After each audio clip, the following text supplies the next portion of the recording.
Welcome back to another episode of Timebreaker Podcast. I'm your host, Daniel. And I'm Anthony. And welcome back to week 3 of Spider Month and episode 16. We've talked about Toby. We've talked about the Andrew movies. And now we're going to talk about Tom Holland and his multiple films in the MCU. We're not just talking about the Tom Holland movies. We're talking about, Civil War and his inclusion in the other Avengers movies as well. So, fasten your seatbelts. Here we go.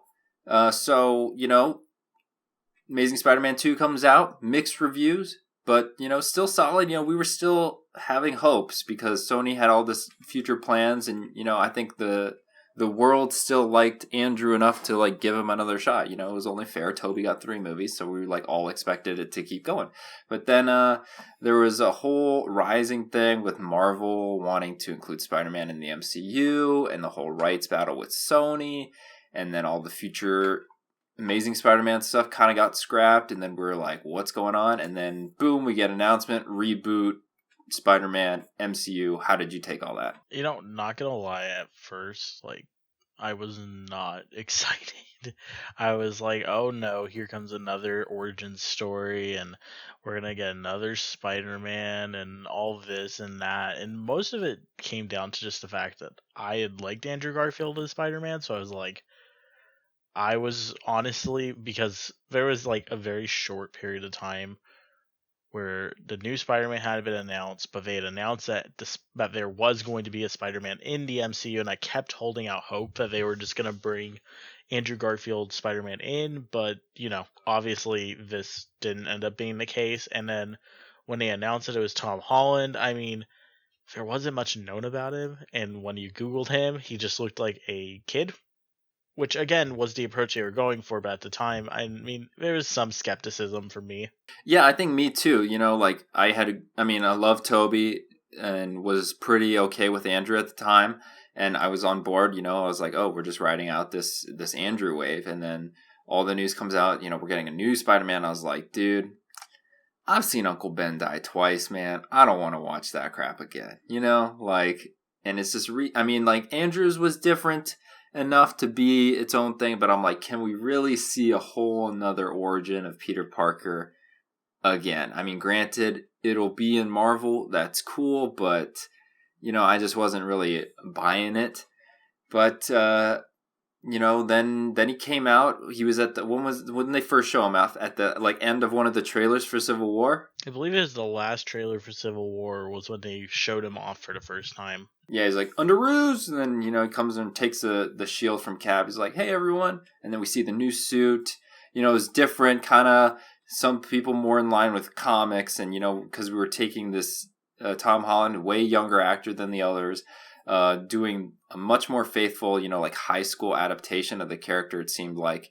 I think that once we kind of started seeing rumors and started seeing the trailer and stuff and getting more info, we kind of were willing to give him a chance. And then the movie came out and changed everything. Yeah, going into Civil War, I was definitely interested on where he was going to show up. Obviously they had shown that he was going to be in the airport battle, but it was more of a where in the movie he was going to show up, how long he was going to be in it. And I think I had pretty much predicted that he was only going to be in this big fight and then he was going to dip. And that was precisely how it played out. Yeah, first we get the movie just going along. You kind of forget that it's even happening because Civil War is so good and it's got so many moving pieces. And then, we get the hard cut title card, Queens, and you see him walk into the room. Tony Stark's there, and it's this little kid, and you're like, oh my gosh. And we get this beautiful scene that with him and Tony, where we actually don't get any of the backstory. We don't get the intro set up. We don't get Uncle Ben. He's already out of the picture. And he's like, when you can do the things I do and then the bad things happen, they happen because of you. And that, I think, that line right there, I think was the whole, with great power comes great responsibility. It's all that, the whole backstory, all Uncle Ben, everything was tied in that one line. And I think that was just a beautiful way of introducing those same themes while not having to go through the whole movie again. I think if we had to watch another Spider-Man get his roots, and come from the start, I don't know if audiences would have been there for it. I think the way he's introduced in the MCU just works. Not only out of circumstance, but also just a Spider-Man that it is just kind of has been sitting in the universe for like a couple months. And, I really enjoyed his performance. And, so far I've really liked what he's done with it. And while there is some skepticism into how they portrayed him in the MCU, I've been all for it because I honestly think he does a good job at it, and the movies and his introduction just all work really well. Yeah, I mean, I'd say that scene, the way they incorporated him, and then how, with the new, upgraded tech and stuff, and the new suit, and how he interacts again with the airport battle and everything, and they really, really take advantage of him being like a kid of this era, which I think was the perfect route because it was different enough from Andrew and Toby to make it its own. Because, he's like, you see that old movie Empire Strikes Back, and, we're like, that's like, I mean, it's old, but like that's like very common movie. And just the way the character acts, he's very like immature and naive. He's like, oh my god, like this is happening, and like, yo, you're Captain America. Like he's very like psyched by everything that's going on because he is just this little kid that's placed in this universe. And I think that approach is both refreshing and very necessary for the character to take. I completely understand that, but there's also some skepticism from my end when it comes to how Spider-Man is portrayed, and it really just comes down to the fact that Tom Holland was in 3 of the Russo brother movies, and then he had the John Watts movies. And while they tried to I feel incorporate that energy in the way he's written in the Russo movies, I feel like it kind of lacks in that department, and just the way he's incorporated when they use him, I feel is more successful.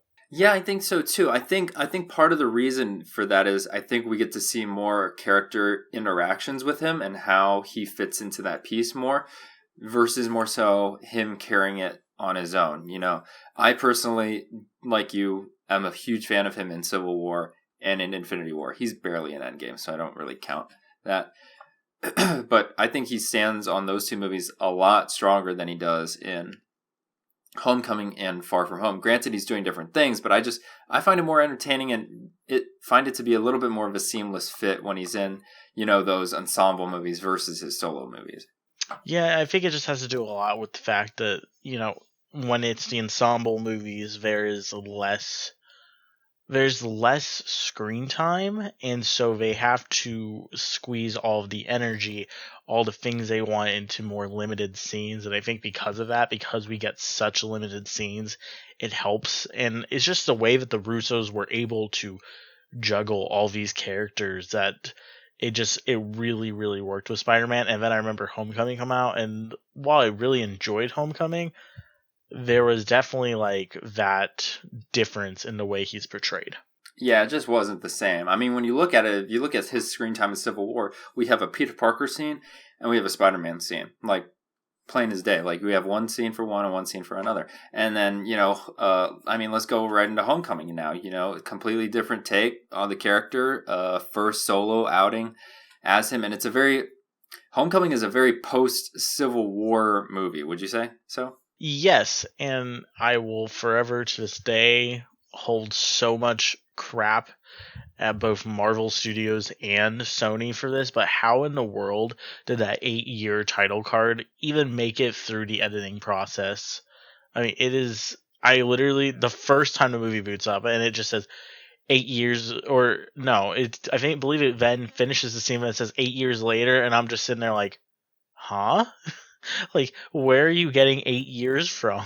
Right, because wasn't it doesn't like the math not line up, right? No, because Avengers canon is 2012, and canon for for Homecoming at the when it takes place, I believe is fall 2016, because it's supposed to take place only a few months after Civil War. Right. Yeah. And the things I'll give credit to in Homecoming is I thought Vulture was a pretty good villain. Oh yeah, I definitely liked him more than Electro and the Lizard. Yeah. I also liked and Venom. Yeah, better than Venom. I also really liked Tony Stark, and I really liked how they sparingly used him in it. Like, yeah, he's Yeah. referenced all over the place, but like when he physically shows up, it's very limited. I feel like he's there to progress the plot and nothing else. Like he wasn't Yeah. just kind of chilling in the movie. Like he was really only used when they found a need to do it, and I really liked that. Right. Yeah, he's kind of. I mean, it's an interesting performance that Tony does, or that Robert Downey Jr. does for Tony, because it's a very mentorship role that we haven't seen him really in for the rest of the Iron Man movies, and in a way, you could kind of make the connection that Tony Stark is kind of like the Uncle Ben figure of Tom Holland's movies. Yeah.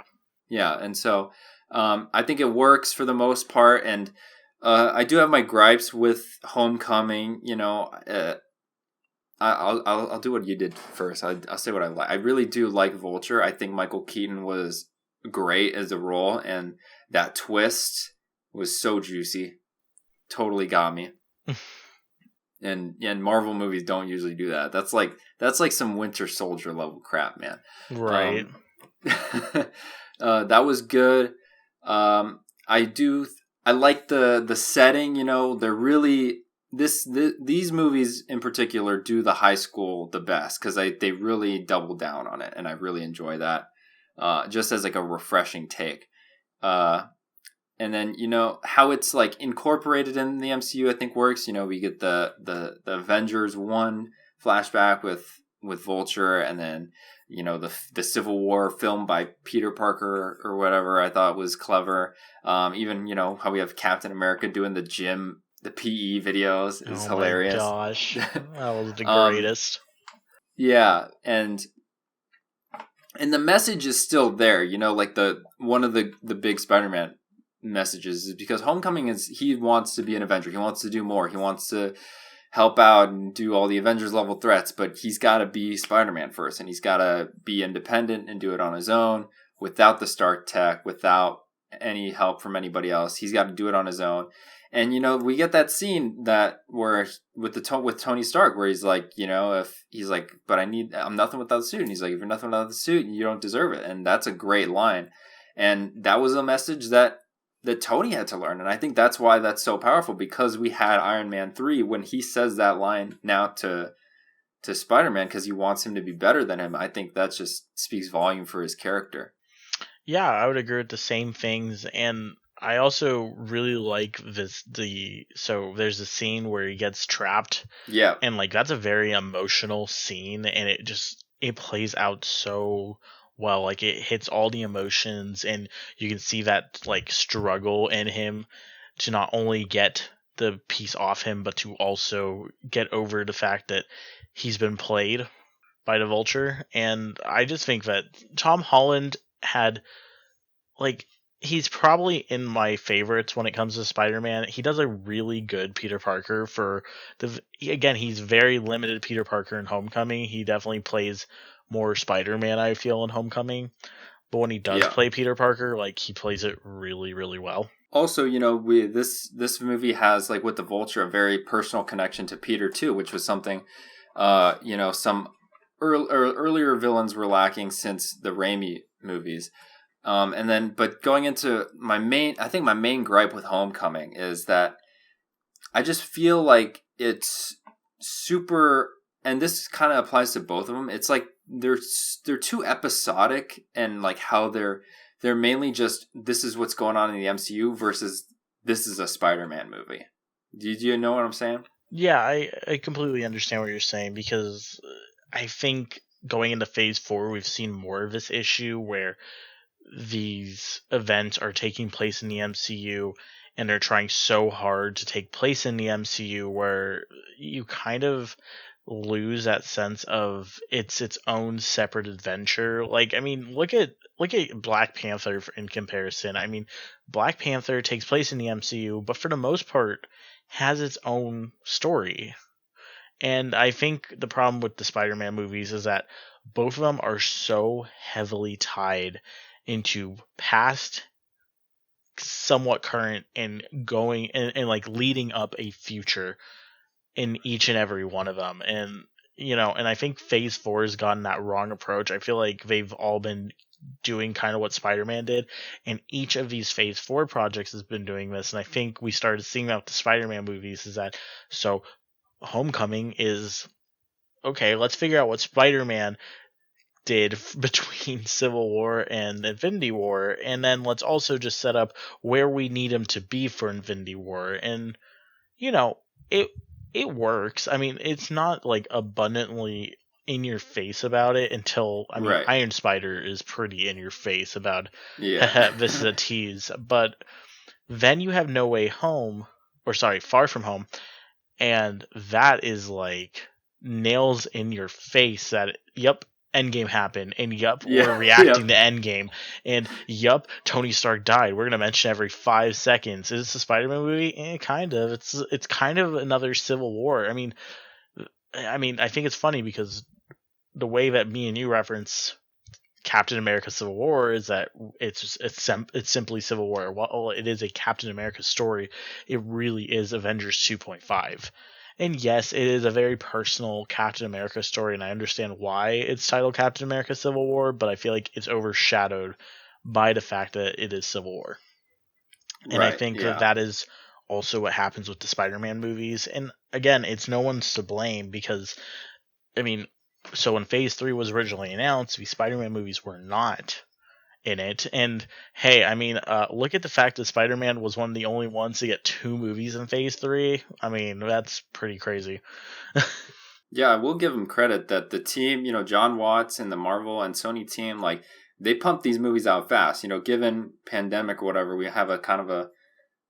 Do we have a gap? No, not really. I mean, No, I mean even that. No, they these movies move at light speed in the production. So I mean, I'll give them that. And so they're timely, and I will, like you said, they weren't originally planned, and you couldn't miss the opportunity to get Spider-Man and the Avengers. So they really had to shoehorn this character into the MCU, which is something I'm hopefully that since they have him ready, maybe more planning, if he does more after No Way Home, you can kind of get more individual, Spider-Man movies, hopefully. But as of right now, they just feel really like they're shoehorned into this universe, versus, solo stuff. Like, I don't think, as long as Spider-Man's in the MCU, I don't think we'll ever get like a Spider-Man 2 level movie. yeah, I mean, it's hard to say what the future holds because Marvel does change its mind a lot on what it wants to do, but I don't see.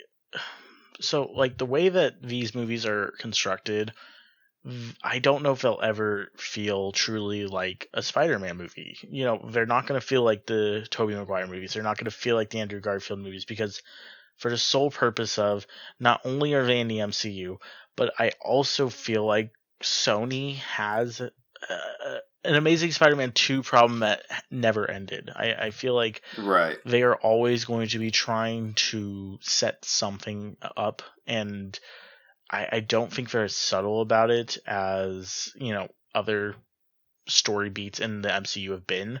I feel like Sony is very obvious about what they want, and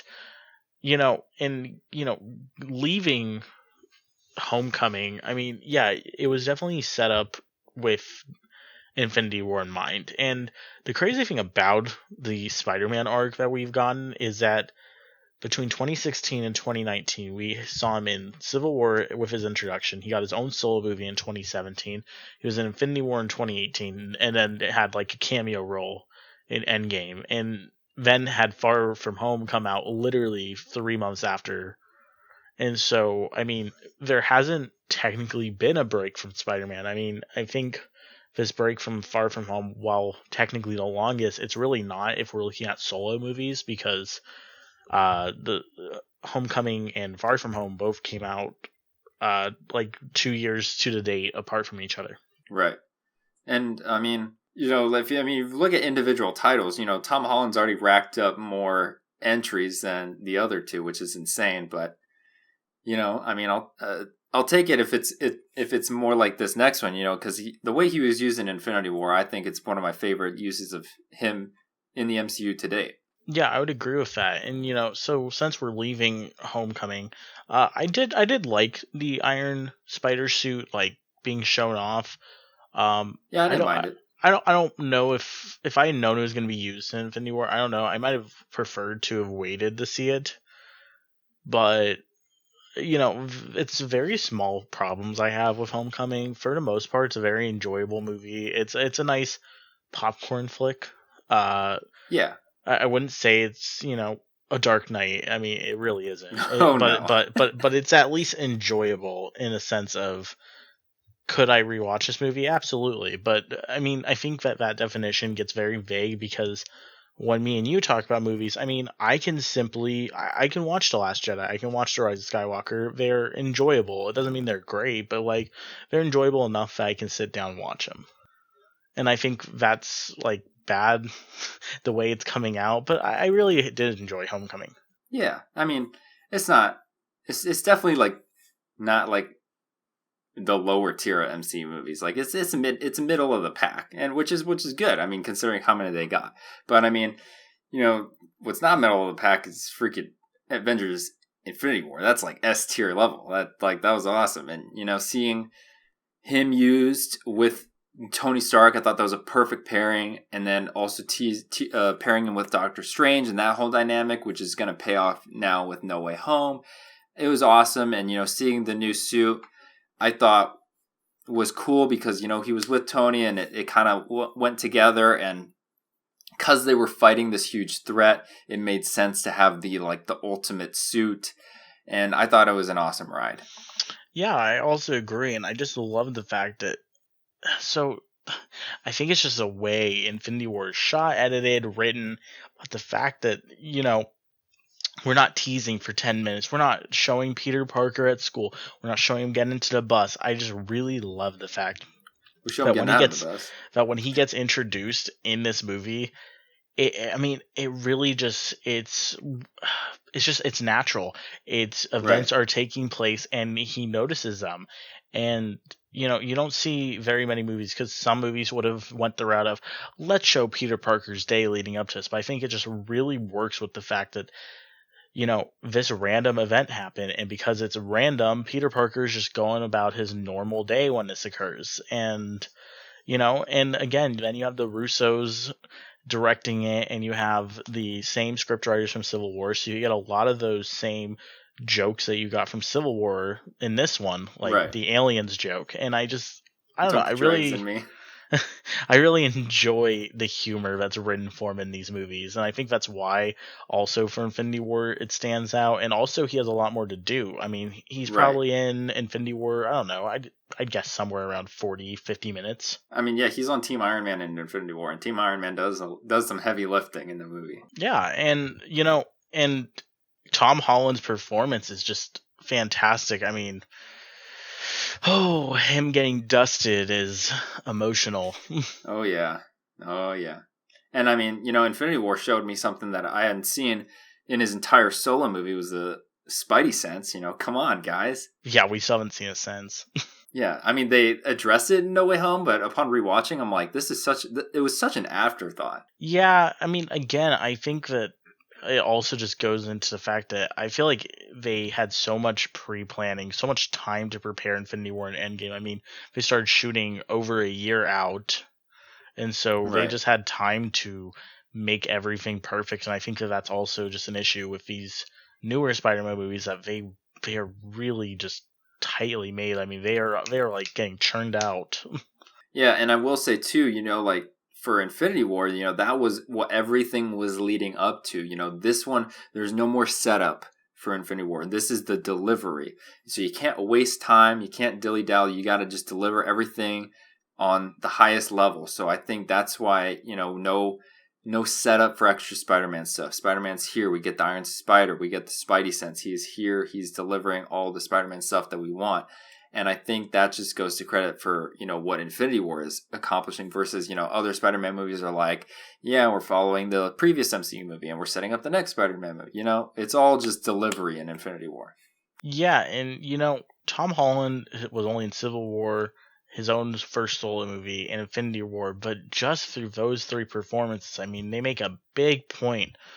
Like, Tom Holland's not in Endgame a lot, but he's mentioned quite a few times, and each time, I mean, you get the importance that Peter Parker is to Tony.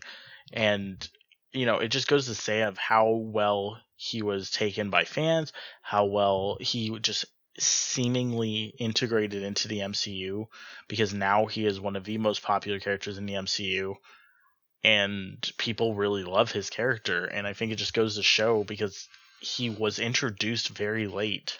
Yeah, and just, goes to show you the chemistry that both Robert Downey Jr. and Tom Holland have. It just makes us buy that connection so much that, moving into Endgame, we really feel that pain that Tony has, when he's essentially the reason that gets him back in the game, because he's washing dishes and breaks the picture, and then he sees that, and then he's like, crap, I gotta get the kid back, Yeah, and, I remember sitting there during Endgame when he swings into the screen and just people lost it. And then when you see Tony Stark and Tom Holland reunite for the first time, people were so excited. Yeah, and then, it goes full circle. Tony Stark, Homecoming, he's like, nope, it's not a hug, I'm just getting the door for you. And then Tony Stark in Endgame is the one to give Spider-Man the hug, Yeah. We love good writing like that. And, you gotta love Tom Holland's performance when Tony Stark dies and just raw emotion. It's really just, it's knee-jerky. Yeah, didn't cry. Two other scenes got me. That wasn't it, but I was close on that one. But moving on, Spider-Man. Moving on from Endgame, though, Far From Home, the $1 billion movie. Okay, so I'm not shocked that this movie made $1 billion. I wasn't shocked when it hit $1 billion back in 2019 either. Not only was it like a record-breaking year for movies in general. I believe 9 of the top 10 movies, I believe, made over $1 billion that year. Again, almost at that point, it was like how hasn't a Spider-Man movie hit $1 billion? A lot of it just has to do with just the fact that he is a good domestic performer, but he's not like an overachiever overseas. And I think had Far From Home not been what it is, if it had just been another, pretty much like another Homecoming type movie, so what I mean by that is it's literally like Homecoming, but instead it had the advantage, and we saw this happen again in the MCU before. We saw this with Iron Man 3 being the first movie after Avengers, and so this being the first movie after Endgame, I think gave it just that boost. And then unless you're Ant-Man. Yeah, sadly, if you're Ant-Man, you just can't catch a break. Ant-Man was the sad exception, but I also understand why, because but it's like it's the lesser Avengers movie. Well, I also think Age of Ultron wasn't as well received as me and you receive it as. So right. I don't think it got that boost because of that as well. And Ant-Man and the Wasp didn't either because, well, I don't know. I just don't think he's as big of a character. And I think Marvel knows this too. He had a big role to play in Avengers Endgame, but at the same time, I don't think they're going to be, sitting here thinking the next Ant-Man's going to make like $1 billion. Yeah, I think they're fully aware.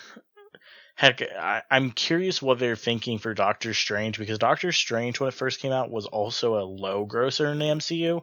So I'm curious what will happen now that, it just, these movies making this type of money, I feel it really depends on what your story is and what you're doing in the movie. And I think Far From Home just had this advantage of it was marketed as a post-Endgame movie, and a big section of it is post-Endgame, while also kind of being its own Spider-Man movie. I feel like it actually does a really good job of blending the two. Yes, it's post-Endgame, but it's also another Spider-Man movie, solo. And I think it actually works. And on top of that, too, it's the end of the Infinity Saga, basically. It's the last chapter in that book, or how we talked about in the podcast, the epilogue of the story. Yeah, it's more of an epilogue than an ending. It's just really just this last chapter to not really tie up anything. It really doesn't tie anything up because Endgame did it so well, but it does give some closure for Spider-Man from the events of Endgame, and also just it's a sneak peek of what was to come in Phase 4. And I really like Mysterio in this movie. I won't lie. I really liked Jake Gyllenhaal's performance, and I liked the action sequences. Like those were my probably some of my favorite scenes that they did. Was they were really well executed, especially the Mysterio sequences. I mean, they are just visually impressive. And I saw this movie actually twice in IMAX because the what is it, like the nightmare sequence just blew my mind the first time, but I had to go see it again. But yeah, I mean, I really enjoyed No Way Home. I liked its You mean Far From Home? I know, I'm gonna do that the entire my episode. Goodness. You already saw No Way Home, bro? How was it? I really liked how they handled Tony Stark's death. I really liked, him and MJ kind of doing this like flirting, but not quite there yet. The will they, won't they? Yeah, really, that was what. And Ned. Oh goodness, Ned in this movie is just. That was the words of a boy. And then when a boy meets a woman, he becomes a man. Yeah, I love that. But I mean, in this movie, yeah. Upon rewatching, it's a really heavy Peter Parker movie. Like it's really just Peter Parker on a trip, and there's some Spider-Man sequences here or there, action sequences cool. But I found like it was mainly just the relationship between him and trying building this with MJ, and thank God they set so much time aside for that because it really comes kind of out of nowhere. If you're looking at Homecoming, then to Far From Home. But like you said too, my boy Jake Gyllenhaal does his thing, even in the MCU. Great as Mysterio. I like how they incorporated Mysterio and, the way they gave him a backstory that like, you're like, it tied into stuff, with Tony so that it was more a personal connection to the heroes and how the technology and everything. I thought it was a very clever way of pulling everything off. I mean, even though we all knew the twist was coming. Right. And the dream sequences are really, really visually cool. Shout out to the VFX artists for all those because those are dope. And yeah, and it was a nice refreshing setting to like actually go to Europe as opposed to just seeing New York again. Yeah, and I think it's a very intimate experience for Peter Parker at this point because he's trying to move on from the events of Endgame. He's trying to move on from the blip. He's trying to move on from Tony Stark's death. And I think that this movie just does a really good job of capturing all these feelings that he has.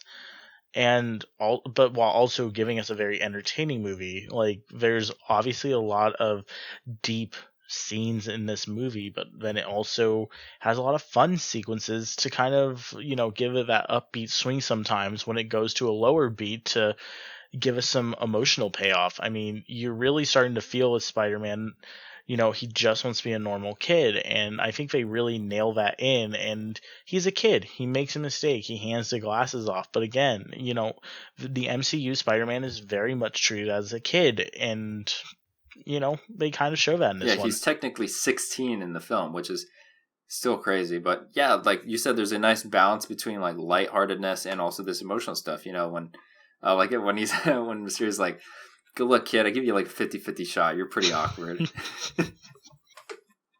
But yeah, this movie has the the good old Spider-Man dilemma of he wants to just live his life as a normal person and do what he wants. He wants to go out with MJ. He wants to tell her how he feels. He wants to enjoy his trip. But now he's an Avenger and he has duties and responsibilities. So it's like it doesn't do it as well as Spider-Man 2, but it definitely takes a swing at it and does a pretty good job. Yeah, I'd say if I was comparing Homecoming to this one, I personally like No Way Home more. Or sorry, Far. Man, this is gonna happen all podcast. I know, I'm doing it the whole time, man. I did it a lot. Like I've done it every episode. I really wish. Okay, so don't get me wrong. I like the title No Way Home, I really wish they had titled these just slightly more different from each other because they are. You don't like how they have to include stupid. home in every single one? It's not that I have an issue with the home part; it's that they are stupidly similar. Like Homecoming, Far From Home, very different. Far From Home, No Way Right. Home. Yeah. Yeah. I feel it. But like, you know, because like I said, like this movie has like that, you know, duty versus, you know, I just want to do my own thing battle. I mean, it's there. It's not quite there, you know, at the level and, you know, the stakes that we want. So, and I think that they're kind of tackling it with this next with No Way Home. They're taking it up to the next level, and hopefully that, you know, hits it home. No pun intended. You know, probably the one thing that, and I think this started to have the post-credit issue that I've been seeing happening with Marvel for all of Phase 4, is that I feel Far From Home was the first time a post-credit scene happened, and I almost cared more about the post-credit scene for its potential than I did for the rest of the movie, and this was kind of that first example of it, because it left it on such a cliffhanger with his identity being revealed. And, you know, there's no other post-credit scene I can really think of that was that overpowering to the rest of the film. Up until that point. Yeah. Because, so now in Phase 4, we have seen this. I'm not a fan of the fact that Black Widow post-credit scene kind of spoiled the Hawkeye reveal. I think that would have been... So I just recently watched episode 4 of Hawkeye, and she finally shows up, and I think it would have been much more impactful had she not been shown in the Black Widow post-credit scene to be coming after him. Like, I know that they wanted to shoehorn something in as a post-credit scene, but I honestly would have rather not taken one than have that spoiled, because I feel like you would have literally been sitting there like, whoa. He's getting attacked on the rooftop. Like, who is this coming after him? And then when it's revealed that it's her, you would be like, whoa. Yeah. But instead, you're just like, yeah, I already know who this is because you spoiled it 6 months ago. Yeah, no, I feel that same way. And, you know, I mean, it's not in the MCU yet, but, you know, Venom Let There Be Carnage post-credit scene. Again, and that's another post-credit scene that just overtakes the whole movie. I'm not a big fan. Like, Let There Be Carnage was fine. It was fun. It was entertaining. It wasn't very good. It was fine. And then the post-credit scene happened. I was like, oh, well, I care more about what this post-credit potential has. And I feel that... So, granted, I'm someone who really likes Eternals. And so the post-credit scene didn't overshadow the movie, but there were things about the post-credit scene where I'm like, oh, well, what's going to happen with Blade being introduced? Or what's going to happen with this, with Harry Styles being introduced? But for a lot of people, Harry Styles being in a post-credit scene overthrew the entire movie. That was the only thing they came out to see, and it's the only thing they cared about. And it's just like, I don't know. I feel like those might be just Harry Styles fans. I just feel like they need to find a balance of, you know, get them hyped for the next one, but I don't feel you need to go so overboard where almost the entire movie is overshadowed because of this one scene. Come on, man. You don't like J.K. Simmons back as J. Jonah Jameson? No, again, I freaking loved it, but it's just the fact that it is, it's a 2-minute scene at most. I know, and that's all we were talking about, right? And it was the only thing I remember walking out of the theater talking about was just, what did I just watch? Right. And, you know, it's all leading up to No Way Home. Yeah, so I mean, so this kind of wraps up us talking about leading up to No Way Home. So now I feel it's, you know, prediction time. Okay. Let's see. So we know, I mean, if you don't think Toby and Andrew are in this movie, you got some balls. Okay, so at this point, if they, let's hypothetically say they're not in the movie, I feel so bad for Andrew Garfield because he's been like, he's been doing like, I think two different movies. For Tick, Tick, Boom. And I think he was another movie as well, but he's been like doing press for like the last 6 months. Oh yeah, he was doing it for that Andy Serkis movie, I think. Yeah, and for just 6 months straight, he's just been being asked, "Are you in Spider-Man? Are you in Spider-Man?" And he's gone to the point where he's like, "It doesn't matter what I tell you guys aren't going to believe me." That dude deserves an Academy Award for his performances in the press interviews for saying, I'm not in. Yeah, and then, you know, pretty much if he shows up, he's just going to go, well, I couldn't actually tell you. Like, could you imagine? Kevin... I'm like totally waiting for there to be like a post-movie press tour with Andrew and Toby so they can finally actually talk about the movie. Because they just had the red carpet tonight and they weren't there, so it sucks. You make it, and if they're in the movie as much as people are speculating, like that's a big part of the movie and you don't get to like be a part of that, which kind of sucks. Yeah, and this is, just one of those instances of it's like, man, it's like you just can't. Like, you can't announce they're in it. No matter who says you can, just do it already. Like, you just can't. You can't spoil something like that. That'd be like spoiling that Iron Man was going to die in Endgame in the trailer. I mean, you just don't do it. And it's kind of just a situation with this. And, I do feel kind of bad that I feel like that's where all the hype is coming from for this movie. I feel like people don't care that Peter Parker's identity was revealed. The only thing they care about is the fact that is Andrew Garfield in it? Hey, is Tobey Maguire in it? Hey, I care about Willem Dafoe and Doc Ock, bro. I'm You're excited right. to see those guys back. The villains are also a super big deal, and I feel like, I don't know, I kind of would have loved a closer to the chest approach to marketing this movie.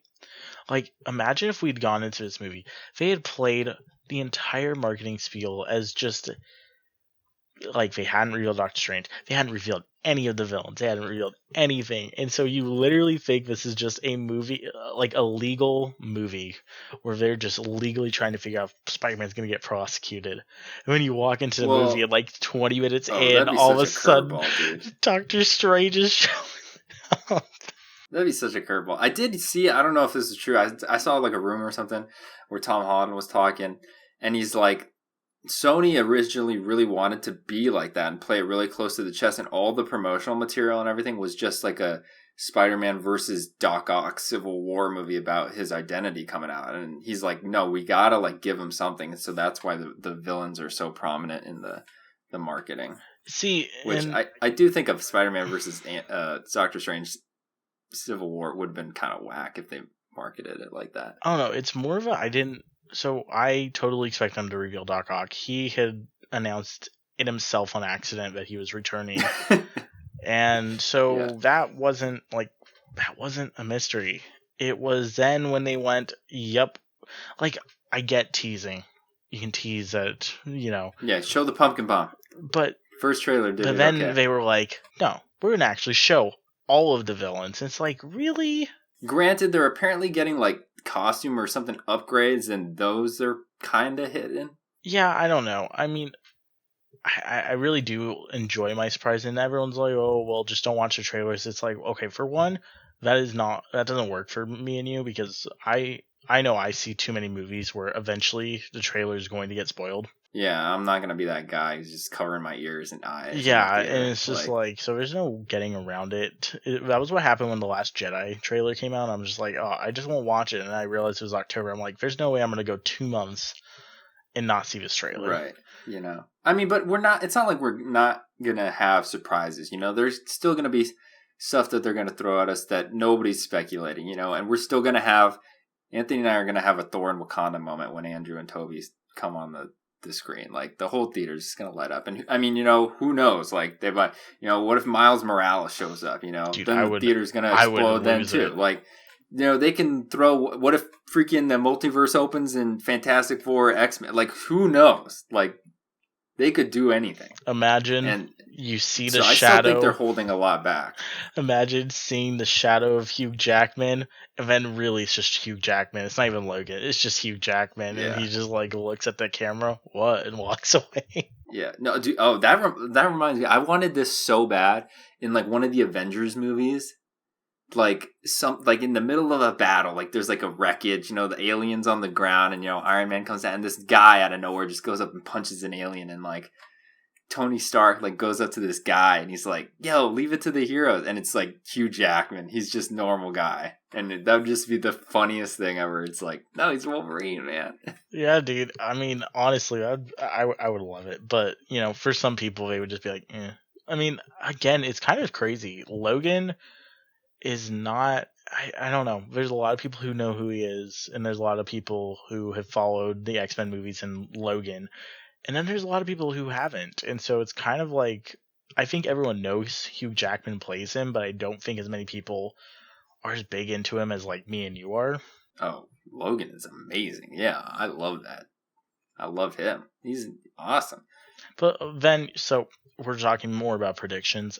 This week, Kevin Feige confirmed that if, hypothetically, if Daredevil were to return and be in the MCU, it would be by Charlie Cox. Yeah, I think he's going to be in Yeah, the movie. so I'm pretty sure he's going to be in it. Especially if Wilson Fisk is going to be in Hawkeye. Yep, and that's the other rumor going around, is that he's going to get revealed to be in Hawkeye. Next episode. And I think that's pretty crazy because, you know, I'm curious if more of the Netflix Marvel heroes will return. Because they were technically in the MCU, they're all canon. Right, but I believe we're going to be taking different approaches. Like, they'll be played by the same actors, right, but we're getting a different story. Yeah, but it'll just be a little different iteration. Yeah, totally, 100%. But I'm okay with that.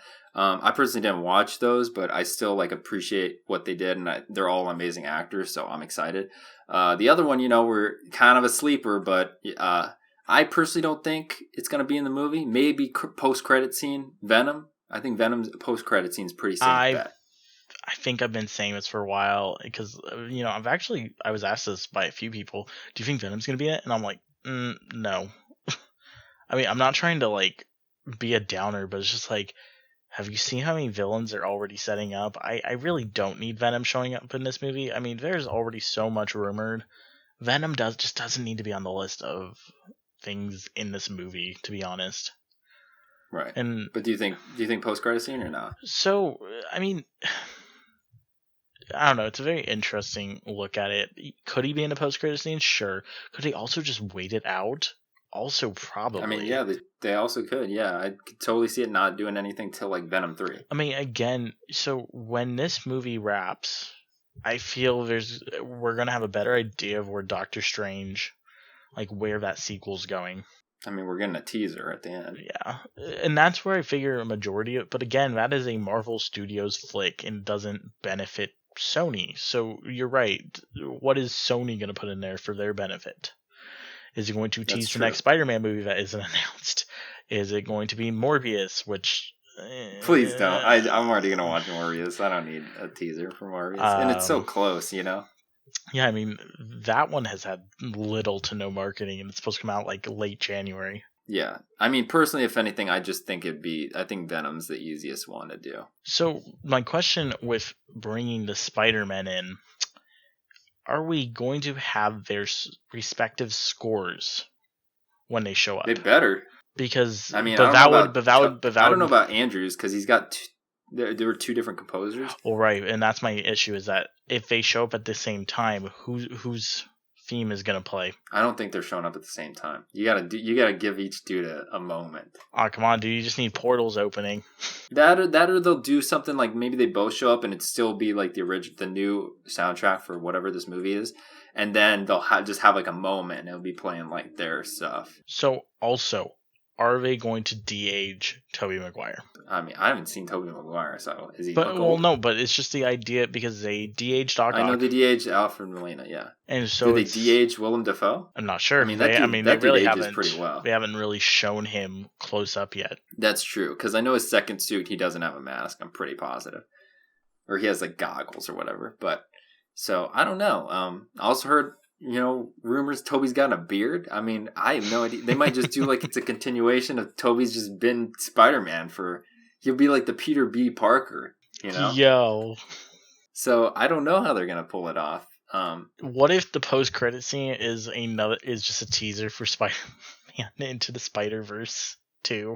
Or sorry, Across the Spider-Verse Part 1. Part 1. That in itself is an interesting move. I've never seen a sequel, like a sequel from the original, go straight to a two-parter. Right, I'm really curious as to how that's going to work. And we saw this in... we did see Venom when it came out in 2018. That had like a little tease for Spider-Verse. So technically speaking, we could see one, but I feel like it's super duper unlikely. Yeah, because this is still like an MCU thing. I don't know. Yeah, and that's why it would be really weird if Toby showed up and Tom Holland's like, Uncle Ben. Please don't do that. I mean, because there's that whole movement where they wanted Toby to play Uncle Ben. And I was like, nah. So I've actually heard this rumor a lot, and I'm honestly at this point I'm starting to think that it might be true. I really hope that. I mean, that'd be cool, but I'm just like, it'd be so weird because he's like, what do you mean, Uncle Ben? Yes, he just. But I mean, have you seen the video of Tobey Maguire getting harassed by the paparazzi and him just like screaming the F word? Get the F out of him! Yeah, he's like trying to drive out of something. Yeah, that's old. That's what I can imagine when he keeps calling him Uncle Ben. Stop calling me Uncle Ben. But the biggest missed opportunity, if this movie does not take this, might be the biggest disappointment of 2021, is if we do get all 3 Spider-Man and they don't point at each other. Oh, that hurts. Just the idea of them not pointing at each other. It hits me just a little bit. Yeah, just, I don't know. Do you think Emma Stone's going to show up? I've been hearing that a lot of side characters aren't going to be showing up. I hope not. I mean, Jay Jonah's already in it. That's kind of weird. If with Toby's, you're like, hey. Yeah, I mean, it's definitely going to be an interesting movie. It's the longest Spider-Man movie at 2.5 hours. I mean, it's going to be one hell of a ride, and we are seeing it at 3 p.m. The first showing, IMAX. This movie is formatted in IMAX. I'm not sure what it's shot on, but it's at least formatted completely in IMAX. And we're ready. Yeah, no kidding. I'm literally just like, I realize this week it's coming out, and I'm just like, damn. I mean, I think we will be bringing you the episode for it next. Yeah, and I think this movie's just kind of just swung in from almost nowhere because it wasn't revealed until super late in the summer. It was revealed in August, September? Yeah, we were still worried or whatever if they were going to delay it or not. Yeah, I remember our first podcast we were talking about, they might delay it. And then I think a week or so later, they put out the trailer and we're like, okay, I guess it's coming out in December. Yeah, I mean, good for them. And, we're all excited. So, that was us talking about Tom Holland. He's a solid Spider-Man, not my favorite, but a lot of people's favorite. And I totally see why, because he does a great job with it. And I can't wait to see how this chapter of his wraps up in No Way Home. Yeah, and the last billion-dollar question, will Spider-Man No Way Home make $1 billion? I don't know. It could. It's super hard to predict right now because there's some estimates saying it can make up to $250 million in the US this weekend and $500 million over worldwide, and I'm just like, I don't know, it's just unfathomable to think of because the highest grossing Spider-Man movie is Far From Home, and that one made 150, 170 million its opening weekend. So to think that this one could do Infinity War numbers, I don't know. I'm a little skeptical of these numbers. I think they're getting blown out of proportion. Right. But I mean, it is possible for a movie to do better, in these times. I mean, look at Venom, that have better opening weekend. Well, yes, but overall grosses for Venom are down. Right. And I think that says a bigger picture, you can open super big, but now movies aren't as leggy as they used to unless you're No Time to Die. No Time to Die has been legging it out. Yeah, James Bond can run, dude. No kidding. But I mean, who knows? Maybe Spider-Man can swing for a long time. Yeah, we'll have to wait and see. We will definitely, I feel like I'm going to have a big portion where I'm just going to talk about the box office numbers, but you're all going to have to wait for that until next week's episode when we're going to have final numbers. We will have seen the movie, me maybe once or twice. I know Daniel's for sure seeing at least twice. Yep. So 100%, dude. We'll be right into it next week, so make sure you guys are subscribed and ready for that episode for the next installment of Spider Month. See you then. See ya. Thanks for listening to this week's episode of Timebreaker Podcast. If you did enjoy it, please be sure to drop a like and subscribe and make sure to ring that notification bell for new episodes every Wednesday. See you next week.